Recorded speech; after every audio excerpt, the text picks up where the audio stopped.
Hello student, welcome to my channel. So student, आपके BA second semester English literature का unit 3 हम पढ़ रहे हैं और इससे पहले आपकी यूनिट फर्स्ट और यूनिट सेकेंड मैंने कंप्लीट करा ली है पूरा नोट्स के साथ, एक्सप्लेनेशन के साथ। और आपकी यूनिट 3 भी मैंने यूनिट 3 का भी 2 पार्ट्स मैंने अपलोड कर दिया है।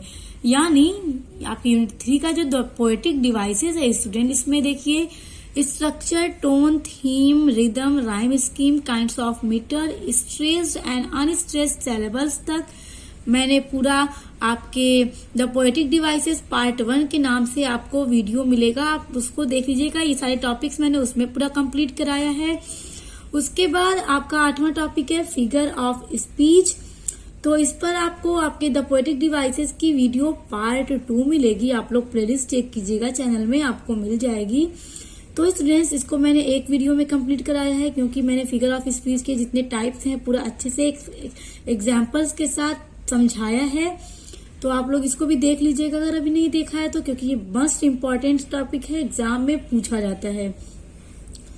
उसके बाद आपका बचा है आयरोनी, इन्वर्जन, नेगेटिव कैपेबिलिटी एंड जस्टापोजिशन, जिसको हम आज की वीडियो में पढ़ने वाले हैं। और आज का वीडियो होगा आपका द पोएटिक डिवाइसेस का पार्ट 3। तो चलिए स्टार्ट करते हैं। तो आयरोनी मतलब होता है स्टूडेंट्स ताना देना। तो देखिए, the term irony entered the English language in the 16th century। The term irony यानी जो आयरोनी है, ताना देना जो टर्म है वो एंटर्ड हुआ यानी प्रवेश हुआ, शामिल हुआ द इंग्लिश लैंग्वेज इंग्लिश भाषा में इन द 16th century यानी 16वीं शताब्दी में इंग्लिश भाषा में आयरोनी ने प्रवेश किया। And come from the French word ironia, और ये कहाँ से आया? फ्रेंच वर्ड यानी फ्रेंच भाषा का एक वर्ड है, एक शब्द है आयरोनी, जहाँ से आया था आयरोनी। एंड बिफोर, और इससे पहले यानी फ्रेंच भाषा के वर्ड से आने से पहले, बिफोर दैट फ्रॉम लैटिन आयरोनिया। तो स्टूडेंट्स, जब अभी फ्रेंच भाषा से नहीं आया था, उससे पहले लैटिन भाषा के आयरोनिया से आयरोनी आया था। उसके बाद फ्रेंच वर्ड आयरोनी से आयरोनी आया। उसके बाद देखिए, the definition of irony as a literary device. जो आयरोनी की परिभाषा है, डेफिनेशन है as a literary device. Literary device यानी साहित्यिक युक्तियां होती है। Is a situation in which there is a contrast between expectation and reality. The definition of irony as a literary device यानी स्टूडेंट्स, जो आयरोनी की डेफिनेशन परिभाषा होती है, एक ऐसी लिटरेरी डिवाइस है, एक ऐसा साहित्यिक डिवाइस है जिसमें एक सिचुएशन होता है, इन विच जिसमें there is a contrast between expectation and reality, यानी उम्मीद और रियलिटी यानी जो हकीकत होती है, वास्तविकता होती है, इन दोनों के बीच में कंट्रास्ट यानी अंतर दिखाया जाता है। किसमें दिखाया जाता है? आयरोनी में। इन दोनों के बीच में एक्सपेक्टेशन एंड रियलिटी, दोनों के बीच में कंट्रास्ट यानी अंतर दिखाया जाता है। इन आयरोनी में, आयरोनी मतलब क्या होता है? ताना देना। There remains a sense of hiding. There remains a sense of hiding मतलब स्टूडेंट्स, छिपाने का भाव रहता है। देखिए, क्या छिपाने का भाव रहता है? व्हाट इज एक्चुअली, जो एक्चुअली बात होती है, एक्चुअली द केस यानी जो एक्चुअली जो वास्तव में जो एक बात होती है उसको छुपाने का भाव रहता है। In order to achieve special rhetorical artistic effect, विशेष अलंकारिक कलात्मक प्रभाव प्राप्त करने के लिए। यानी स्टूडेंट्स देखिए, सिंपल शब्दों में समझिए आसानी से। यानी देखिए, आयरोनी मतलब होता है ताना देना। तो जिसमें क्या होता है, एक जो एक्चुअली बात होती है उसको छिपाने का भाव रहता है, यानी ताना भी मार दें और बात भी छुप जाए। एक्चुअली हमारी जो बात रहती है उसको छिपाने का भाव रहता है, यानी हम सोचते हैं कि हम जो बात कहना चाहते हैं उसको छुपा भी लें और उसी बात के जरिए हम ताना भी मार दें। जैसे स्टूडेंट देखिए, सांप भी मर जाए और लाठी भी न टूटे। हमें जो कहना हम वो कह भी लें, ताना भी मार लें, और ये रहे कि हमने बात कही है, हमने ताना भी मार दिया बात के जरिए। तो वही होता है आयरोनी, जिसमें राइटर कुछ लिखता है अगर, तो उसमें ताना भी मार लेता है और बात भी छुप जाती है। तो वही होता है आयरोनी। तो आई होप आपको समझ में आ गया होगा कि आयरोनी क्या होता है, और आयरोनी को अक्सर राइटर्स अपने राइटिंग में यूज भी करते हैं। तो स्टूडेंट्स देखिए, आयरोनी हमने समझ लिया। अब हम देखते हैं टाइप्स ऑफ आयरोनी, यानी जो आयरोनी है उसके कितने टाइप्स होते हैं, कितने प्रकार होते हैं। देखिए, पहला है वर्बल आयरोनी। वर्बल मतलब होता है मौखिक, यानी जिसे हम मुंह से बोल सकते हैं, मुंह से कह सकते हैं, ऐसी आयरोनी, बोल देने वाली, बोलकर ताना दे देना। स्ट्रक्चरल आयरोनी यानी रूपरेखात्मक आयरोनी। तीसरा है ड्रामेटिक आयरोनी, यानी ऐसी आयरोनी, ड्रामेटिक मतलब होता है नाटक या आयरोनी। उसके बाद है कॉस्मिक आयरोनी, यानी लौकिक आयरोनी। उसके बाद है रोमांटिक आयरोनी। उसके बाद है सोक्रेटिक आयरोनी। तो स्टूडेंट ये टाइप्स ऑफ आयरोनी है, जिसे आप लर्न कर लीजिएगा, समटाइम्स पेपर में दे देता है क्वेश्चन। उसके बाद है स्टूडेंट्स आपका द पोएटिक डिवाइस में 10वां टॉपिक इन्वर्जन। इन्वर्जन मतलब होता है उलट देना, यानी वाक्यों को उलट देना। कोई सेंटेंस हो उसको ना उलट पुलट देना, जो बाद में हमें कहना है हम सेंटेंस के पहले लिख दें, जो पहले लिखना चाहिए उसे हम बाद में लिख दें। देखिए, इसको समझिए। Inversion is a rhetorical device in which the usual word order of a phrases or sentence is reserved in order to achieve a particular particular effect। तो स्टूडेंट, जो इन्वर्जन होता है एक रेटोरिकल यानी अलंकारिक डिवाइस होता है, इन विच जिसमें usual word order to phrase और सेंटेंस, जो हमारे फ्रेज होते हैं या जो हमारे सेंटेंस यानी हमारे जो वाक्य होते हैं, उनको हम रिजर्व कर देते हैं, उनका इन्वर्जन कर देते हैं, उनको उलट पुलट देते हैं। जैसे स्टूडेंट्स, अगर कभी कभी आप कोई बुक पढ़ते हो, कोई लेसन पढ़ते हो, उसमें आप जब देखते हो कुछ वर्ड्स पहले लिख देता है और कुछ बाद में, आप उसको पढ़ के सोचते हो यार ये ऐसे क्यों लिखा है, अगर ऐसे लिखता तो ना सेंटेंस सही होता, ये तो उल्टा लिख दिया, गलत बुक छप गई। तो ऐसा नहीं होता है, वहां पे जो राइटर होता है ना, इन्वर्जन का यूज करता है। देखिए, inversion the placement of verb before subject. Inversion में placement of verb before subject, जो वर्ब होता है, जो क्रिया होती है, उसको सब्जेक्ट से पहले रख दिया जाता है। देखिए, एग्जाम्पल के थ्रू समझिए। एग्जाम्पल है द सोल्डर स्ट्रांग, यानी सैनिक स्ट्रांग है। तो देखिए, ये हमारा इन्वर्जन किया हुआ वो सेंटेंस है, तो मतलब बिगड़ा हुआ सेंटेंस तो लग रहा है ना कि हाँ एकदम बिगड़ा है, ये गलत है। इसका करेक्ट सेंटेंस क्या हुआ, देखिए, द स्ट्रांग सोल्डर, यानी स्ट्रांग सैनिक। और इसका अगर हम इन्वर्जन कर दें तो द सोल्डर स्ट्रांग, बात सेम है, बस इसको पलट दिया गया। सोल्डर को यहाँ पे पहले लिख दिया गया, स्ट्रांग को बाद में लिख दिया गया। तो इसी तरह राइटर्स अपने मतलब राइटिंग में इन्वर्जन का यूज करके वर्ब को पहले लिख देता है, सब्जेक्ट को बाद में कर देता है, वही होता है आपका इन्वर्जन। तो स्टूडेंट्स, अब आ जाते हैं नेगेटिव कैपेबिलिटी पे, कि नेगेटिव कैपेबिलिटी क्या होता है।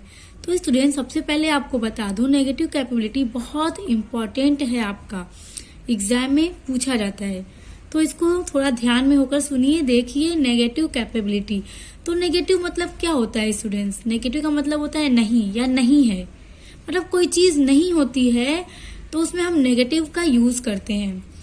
और कैपेबिलिटी मतलब होता है किसी भी चीज को करने में काबिल या क्षमता होना, उस चीज में एकदम माहिर होना, वो होता है कैपेबिलिटी। तो आप पहले समझिए नेगेटिव कैपेबिलिटी क्या है। तो स्टूडेंट देखिए, जो नेगेटिव कैपेबिलिटी है सबसे पहले जॉन कीट्स के द्वारा यूज किया गया था। जॉन कीट्स एक पोएट हैं जिन्होंने सबसे पहले नेगेटिव कैपेबिलिटी को यूज किया था। तो नेगेटिव कैपेबिलिटी को जब वो सबसे पहले सामने लाए तो उनका नेगेटिव कैपेबिलिटी को लेके क्या विचार थे, आखिर वो नेगेटिव कैपेबिलिटी को क्यों सामने लाए, उनका क्या मानना था, तो समझिए इसको। देखिए, नेगेटिव मतलब होता है ना एकदम नहीं। तो जॉन कीट्स का कहना था कि जब भी कोई पोएट कोई पोएट पोएट्री लिख रहा है, कोई शायर अगर शायरी लिख रहा है, कोई राइटर अगर कोई ड्रामा लिख रहा है, कोई नॉवेल लिख रहा है या कुछ भी लिख रहा है। जाहिर है राइटर है तो लिखेंगे ही, पोएट है तो पोएट्री लिखेंगे ही। तो जब लिख रहा है तो उसमें ना वो अपने कैरेक्टर को, यानी मान लीजिए मैं एक पोएट हूं तो मैं अपने कैरेक्टर को किनारे रख दूं, एकदम नहीं के बराबर अपने कैरेक्टर को, क्योंकि हर इंसान का अपना एक कैरेक्टर होता है, चरित्र होता है। तो अपने कैरेक्टर को मैं एकदम किनारे रख दूं कि मैं क्या चीज हूं, मेरा क्या कैरेक्टर है, मेरी लाइफ स्टाइल, मुझे क्या पसंद है, ये सारी चीजों को मैं एकदम किनारे रख दूं, एक साइड रख दूं। मैं ना खुद को एकदम जीरो मतलब समझूं, और जो टॉपिक मैं लिख रही हूँ, जो भी चीज की मैं पोएट्री लिख रही हूँ, सिर्फ उसी को लिखूं और उसी को लिखने में खो जाऊं। ये नहीं कि जो पोएट्री मैं लिख रही हूँ उसमें मैं खुद को ही एक्सप्लेन करने लगूं, अपने बारे में ही उसमें लिखने लगूं, अपना ही कैरेक्टर उसमें बयां करने लगूं। नहीं, अगर मैं एक पोएट हूँ तो मुझे ऐसे लिखना है कि मेरा पढ़ने वाला, यानी जो मेरी पोएट्री को पढ़े, जो मेरे ऑडियंस हो, वो मेरी पोएट्री में इंटरेस्ट पैदा करें। अगर मैं अपनी हर पोएट्री में सिर्फ अपने ही कैरेक्टर को लिखने लगूंगी, बताने लगूंगी, तो मेरे ऑडियंस, मेरे लिसनर, मेरे रीडर उसमें इंटरेस्ट पैदा नहीं कर पाएंगे। तो वही कहना है जॉन कीट्स का कि जब भी कोई राइटर लिख रहा है, कोई शायर अगर शायरी लिख रहा है, तो वो अपने आप को जीरो मान ले कि मैं क्या चीज हूँ, मेरा क्या कैरेक्टर है। अपने आप को जीरो मान के अपने आप को वो साइड रख दे। वो सिर्फ ये समझे मैं पोएट हूँ और मुझे वही लिखना है जो मेरे ऑडियंस मुझसे चाहते हैं, और फिर वही चीज वो लिखे और उसमें खो जाए। और कैपेबिलिटी मतलब होता है उस काम को करने में काबिल होना, माहिर होना, क्षमता रखना। यानी अब जॉन कीट्स ने तो कह दिया कि हाँ, जब भी कोई पोएट, राइटर कुछ भी लिख रहा हो तो अपने आप को एकदम जीरो मान ले, तो वो नेगेटिव हो गया, अपने आप को वो साइड रख दे, अपने कैरेक्टर को एकदम किनारे कर दे। और कैपेबिलिटी यानी जो राइटर है, जो पोएट है, उस चीज में एकदम माहिर हो। किस चीज में? अपने आप को एकदम किनारे रख देने में। ठीक ना? वही होता है कैपेबिलिटी, यानी कि वो जो चीज लिख रहा है बस उसी चीज में खो जाए, अपने आप को वो भूल जाए वो क्या चीज है। जॉन कीट्स का यही कहना है। तो स्टूडेंट्स अब देखिए, the term negative capability was invented by John Keats. तो जो टर्म नेगेटिव कैपेबिलिटी है उसको सबसे पहले जॉन कीट्स ने बनाया था, और जॉन कीट्स सिर्फ 25 ईयर की एज में ही दुनिया से चले गए थे। तो देखिए, सिर्फ 25 साल की उम्र तक ही वो इतना ज्यादा फेमस हो गए कि आज हम इनको पढ़ रहे हैं, इनकी पोएट्रीज को पढ़ते हैं, हम इनके बारे में पढ़ते हैं। आज देखिए हम इनका नेगेटिव कैपेबिलिटी भी पढ़ रहे हैं। सोचिए, सिर्फ इतनी कम उम्र में ही ये इतना ज्यादा फेमस हो गए कि आज पूरी वर्ल्ड में इनको जाना जाता है। सोचिए, अगर इन्हें और भी ज्यादा लंबी उम्र मिलती तो ये कितना ज्यादा फेमस हो जाते। जब इतने कम टाइम में, इतने कम एज में इन्होंने इतने ज्यादा अपना रेस्पेक्ट अर्न कर लिया लिटरेचर में, तो सोचिए अगर इन्हें लंबी उम्र मिलती तो ये कितने ज्यादा फेमस हो जाते। It is a quality which a man possesses when he is capable of bearing uncertainties, mysteries, doubts without any irritable researching after fact and reason। तो जॉन कीट्स क्या कहते हैं नेगेटिव कैपेबिलिटी को लेके कि जब भी कोई राइटर, कोई पोएट लिखे तो वो अपने आप को एकदम भूल जाए, वो बस उसी चीज में एकदम कैपेबल रहे, यानी कि उसमें एकदम खो जाए, अब उसकी क्षमता हो, उसमें चीज में माहिर हो, वो क्या चीज है, उसकी मैसेज क्या है, उसके दौड़ सबसे वो बाहर हो जाए, बस वो जो चीज लिख रहा है उसी चीज में खो जाए।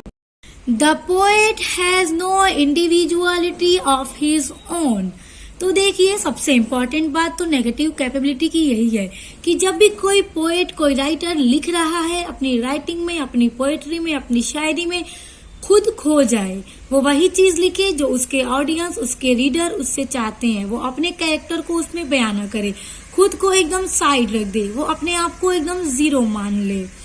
He becomes one with the thing that he is describing। वो सिर्फ वही बन जाए जिस चीज को वो डिस्क्राइब कर रहा है, जिस चीज को वो लिख रहा है। इट शोज द ऑब्जेक्टिविटी, और वो वही चीज को शो करे, उसी चीज को दिखाए जिस चीज पर वो लिख रहा है, और उसी चीज में खो जाए। The prime example of negative capability according John Keats is Shakespeare. तो देखिए स्टूडेंट्स, सबसे इम्पोर्टेंट बात, नेगेटिव कैपेबिलिटी में एक एग्जाम्पल जॉन कीट्स ने दिया, यानी जॉन कीट्स के अकॉर्डिंग, जॉन कीट्स के अनुसार शेक्सपियर क्या थे, नेगेटिव कैपेबिलिटी में सबसे माहिर। यानी जॉन कीट्स का कहना है कि शेक्सपियर जब भी पोएट्री लिखते थे, कुछ भी लिखते थे अपनी राइटिंग में, अपनी पोएट्री में, अपने सनेट में, वो अपने आप को नेगेटिव मान लेते थे। क्या मान लेते थे? नेगेटिव। अपने आप को, अपने कैरेक्टर को वो किनारे रख देते थे कि शेक्सपियर क्या है, उनका कैरेक्टर क्या है, वो इन सब चीजों को एकदम साइड रख देते थे और वो उसी टॉपिक में, उसी चीज में खो जाते थे जिस चीज पे वो लिखते थे। उनके पोएट्री का, उनके सनेट का जो थीम होता था, बस उसी में वो खो जाते थे और उसी के बारे में वो एक्सप्लेन करके लिखते थे। वो ऐसा नहीं करते थे। किसकी बात हो रही है? शेक्सपियर की बात हो रही है। और ये कौन कह रहा है? ये जॉन कीट्स का मानना है कि शेक्सपियर ऐसा ही करते थे। यानी जॉन कीट्स के मानने के अनुसार शेक्सपियर नेगेटिव कैपेबिलिटी में बहुत अच्छे थे। वो जब भी कुछ लिखते थे अपने आप को साइड रख देते थे और शेक्सपियर अपने सनेट में, अपने पोएट्री में सिर्फ वही लिखते थे जो उनके पोएट्री का, उनके सनेट का थीम होता था। उसी के अनुसार वो लिखते थे और उसी में खो जाते थे, ताकि जब उनके सनेट को, उनकी पोएट्री को कोई पढ़े तो वो भी उस चीज में खो जाए। यानी वो इतना अच्छा लिखते थे। तो स्टूडेंट्स देखिए, बात करें शेक्सपियर की, तो इनके बारे में लोग ज्यादा नहीं जानते हैं कि मतलब शेक्सपियर क्या थे।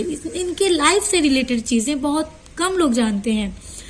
लोग इनके बारे में क्या जानते हैं? इनके राइटिंग के बारे में जानते हैं, इनके सनेट के बारे में जानते हैं, इनकी पोएट्रीज के बारे में जानते हैं, उसके थीम के बारे में जानते हैं, उसमें उन्होंने कौन कौन से फिगर ऑफ स्पीच, कौन कौन से सब पोएटिक डिवाइसेस यूज किए, ये सब लोग जानते हैं। मगर शेक्सपियर की लाइफ के बारे में बहुत कम लोग जानते हैं। अगर जानते भी हैं तो कोई कुछ जानता है, कोई कुछ जानता है। क्यों? क्योंकि जब शेक्सपियर लिखते थे तो खुद को नेगेटिव मान लेते थे, अपने आप को जीरो मान लेते थे। अपने सनेट में, अपनी पोएट्री में वो खुद को एक्सप्लेन नहीं करते थे, अपने कैरेक्टर को बयान नहीं करते थे। जो टॉपिक, जो थीम वो चूज करते थे, बस उसी में वो खो जाते थे और लिखते थे। और ये मानना जॉन कीट्स का है कि शेक्सपियर इस चीज में बहुत माहिर थे। और स्टूडेंट्स देखिए, शेक्सपियर का आपके यूनिट 4 में एक सनेट है, let me not to marriage of true minds, जो बहुत ही इंटरेस्टिंग सनेट है और शेक्सपियर उसमें बहुत अच्छी चीजें बताते हैं। तो उसको भी हम नेक्स्ट वीडियो में पढ़ेंगे और आपको भी वो सनेट बहुत पसंद आएगा और आप भी उसमें एकदम खो जाएंगे। जिस तरह से शेक्सपियर ने उसमें खोकर उसको लिखा है, आप भी जब उसको पढ़ेंगे तो उसमें खो जाएंगे। तो स्टूडेंट्स देखिए, जॉन कीट्स ने शेक्सपियर को बताया कि शेक्सपियर किस तरह से नेगेटिव कैपेबिलिटी में बहुत अच्छे थे। अब हम देखेंगे कि जॉन कीट्स के नेगेटिव कैपेबिलिटी के एग्जाम्पल्स। देखिए, John Keats poem ode to a nightingale, ये इनकी एक पोएम है जॉन कीट्स की। जब उन्होंने इसको लिखा था तो उन्होंने अपने आप को ना एकदम जीरो मान लिया था, नेगेटिव मान लिया था। उन्होंने सिर्फ उसी चीज में खोकर, नाइटिंगेल के बारे में एकदम उसी में खोकर उन्होंने लिखा था, अपने आप को जीरो मान लिया था। उसके बाद है ode and a Grecian urn, तो ये भी एक पोएम है जिसमें भी जॉन कीट्स ने खुद को जीरो मान लिया था। और स्टूडेंट्स ये आपके सिलेबस में, बीए सेकेंड सेमेस्टर के सिलेबस में आता है, इसको भी हम पढ़ेंगे। ओड टू ऑटोमन एटीसी, तो ये सारी पोएम्स जॉन कीट्स की हैं। ये सब उनके नेगेटिव कैपेबिलिटी का एग्जांपल्स हैं। जब जॉन कीट्स ने इन सब पोएम्स को लिखा था तो उन्होंने अपने आप को एकदम जीरो मान लिया, नेगेटिव कर दिया, एकदम साइड रख दिया। सिर्फ वो अपने टॉपिक में खोकर इन सब पोएम्स को लिखा उन्होंने। तो स्टूडेंट देखिए, अब आ जाते हैं आपके जस्टापोजिशन पर। जस्टापोजिशन मतलब क्या होता है? इसका मतलब होता है ना निकटता या नजदीकी किसी भी चीज में। देखिए, juxtaposition means to put two people or things or ideas close together to show how they are different। तो juxtaposition क्या होता है? juxtaposition means यानी इसका मीनिंग होती है to put, रखना, two people यानी दो व्यक्ति को, दो लोगों को, और things यानी दो चीजों को, और ideas यानी दो विचारों को close together यानी एकदम पास में रखना, एकदम साथ में रखना। टू शो दिखाने के लिए, हाउ कैसे, दे आर डिफरेंस कि कैसे वो एक दूसरे से डिफरेंट हैं, अलग हैं। यानी दो चीजों में डिफरेंस को दिखाने के लिए राइटर्स अपने राइटिंग में जस्टापोजिशंस का यूज करता है। It is a device found in life, literature and arts. और यह डिवाइस पाया जाता है लाइफ में यानी जीवन में, लिटरेचर में यानी साहित्य में और आर्ट में। तो स्टूडेंट्स देखिए इसका एग्जाम्पल देखिए, लाइट एंड डार्कनेस यानी लाइट यानी एकदम उजाला एंड डार्कनेस यानी अंधेरा। इन दोनों के बीच में एकदम से जस्टापोजिशन यानी डिफरेंस दिखाया जा रहा है। जिस तरह से एकदम उजाला है उसी तरह से एकदम उसका अपोजिट है, एकदम उसका उल्टा है, अपोजिट है। डार्कनेस एकदम अंधेरा। ब्यूटी एंड अगलीनेस यानी ब्यूटी खूबसूरती एंड अगलीनेस यानी बदसूरत, गुड एंड एविल। तो स्टूडेंट्स जब भी राइटर को किसी भी दो चीजों में बेटर और खराब दिखाना होता है कि कौन सी चीज ज्यादा अच्छी है कौन सी खराब है, तब राइटर जस्टापोजिशन का यूज करता है। सो स्टूडेंट्स अब आपकी यूनिट 3 द पोएटिक डिवाइसेस भी पूरी कंप्लीट हो गई है। इसका एक भी टॉपिक नहीं छूटा है, मैंने पूरा कंप्लीट करा दिया है। और आपका ये यूनिट 3 पूरे 3 पार्ट्स में डिवाइड है, पार्ट 1, पार्ट 2 एंड पार्ट 3। उसके अलावा स्टूडेंट्स आपके सिलेबस में यूनिट 1 है फॉर्म्स ऑफ पोएट्री, जिसको भी मैंने पूरा कंप्लीट करा लिया है। यूनिट 2 है आपकी स्टैंजा फॉर्म्स, इसको भी मैंने पूरा कंप्लीट करा लिया है, नोट्स के साथ सब कराया है। उसके बाद आपकी यूनिट 3 पोएटिक डिवाइसेस, जिसको मैंने कंप्लीट करा लिया। और ये आपकी यूनिट 3 पूरे 3 पार्ट्स में डिवाइडेड है। अगर आपने इसमें से कोई भी वीडियो नहीं देखा है तो आप चैनल की प्लेलिस्ट को चेक करके देख सकते हैं, आपको मेरे चैनल की प्लेलिस्ट में और वीडियोस मिल जाएंगे। और स्टूडेंट्स नेक्स्ट वीडियो में हम पढ़ेंगे आपका यूनिट 4 और आपके यूनिट 4 में है शेक्सपियर का एक sonnet, let me not to the marriage of true minds. उसको हम पढ़ेंगे, उसको अच्छे से समझेंगे। और इसके अलावा अपने सभी यूनिट्स को पढ़ने के लिए आप चैनल को सब्सक्राइब करके बेल आइकन को प्रेस कर लीजिए। तो अब मिलते हैं नेक्स्ट वीडियो के साथ।